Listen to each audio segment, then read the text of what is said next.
Have you ever found yourself stuck, just using the same word over and over again? Well, today we're going to upgrade your English toolbox. We're moving beyond using just one word so you can start sounding way more natural and, varied. And we're going to start with a situation that might feel a little too real. So, picture this. You've just written a super important email to a client. You hit send, feeling pretty good about it, and then your coworker kind of leans over and says, "Hey, you used also 6 times in that one email." Oof, 6 times. That cringeworthy moment is exactly what we are here to fix today.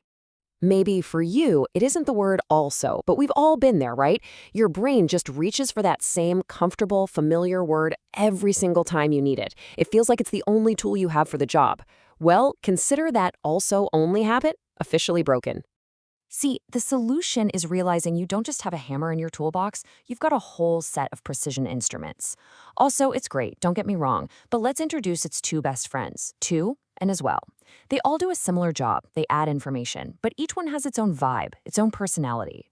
This little chart breaks it down perfectly. Think of each word as having its own personality. You've got also, that's the professional, wearing a blazer. Then there's as well, the versatile one, always looking polished. And finally, to. That's the friendly one, super casual and approachable. So let's dive in and see exactly how to use each of them.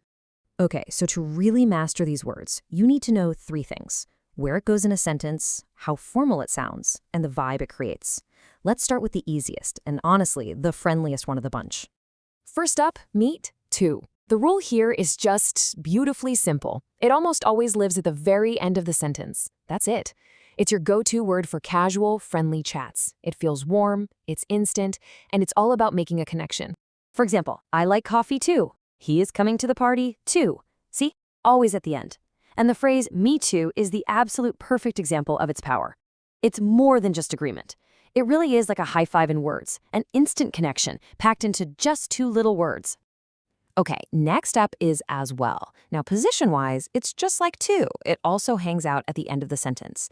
The big difference here is the feeling. As well is more neutral. It's a little more polished, a little more put together. So saying she speaks French as well just sounds a tiny bit more refined than using to. You can think of as well as the perfect middle ground choice. It's your safest bet when you're not sure if a situation is super casual or really formal. And now we're back to our original word, also.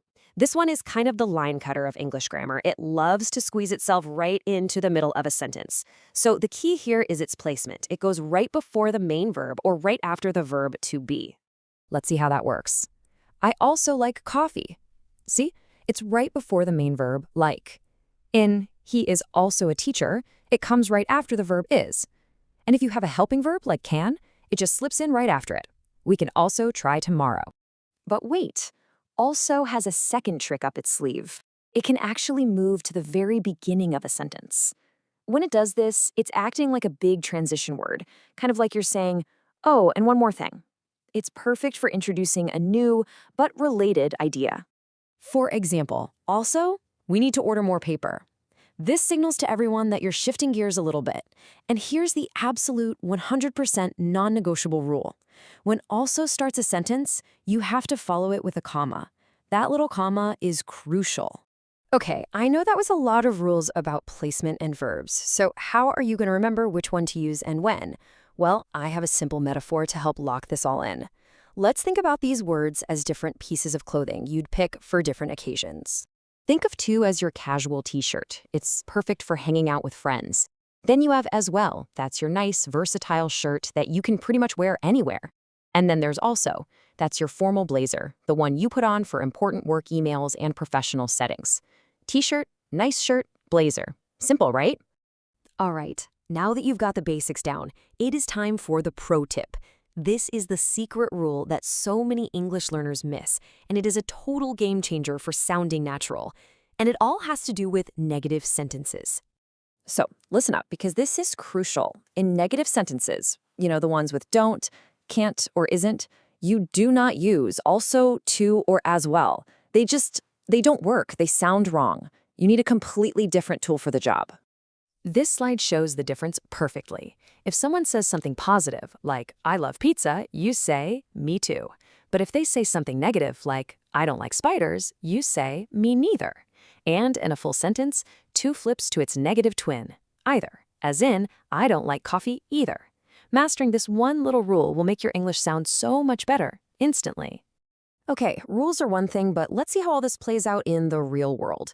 We're going to look at a couple of everyday scenarios and see how picking the right word completely changes the entire tone of the conversation. So you're texting a friend. It's casual, it's fast. To is the only natural choice here. It's friendly, it's immediate. Saying I want to watch it as well would just feel a little stuffy, right? It's like wearing that blazer to a backyard barbecue. It just doesn't fit. Now, let's switch gears. You're in a work meeting. The whole context is professional. Here, using also right in the middle of the sentence fits perfectly.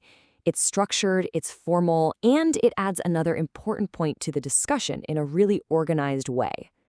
And just like that, you are no longer the person with just one single tool. You've gone from having only a hammer to having this full, versatile, and very impressive toolbox. So let's do one final quick review to make sure all these new tools are right at your fingertips. Okay, let's lock it all in. Remember the wardrobe. Also is your formal blazer, best used in the middle or at the start of a sentence. As well is your versatile, polished shirt for the end of a sentence. To is your casual t-shirt, also at the end, perfect for making a friendly connection.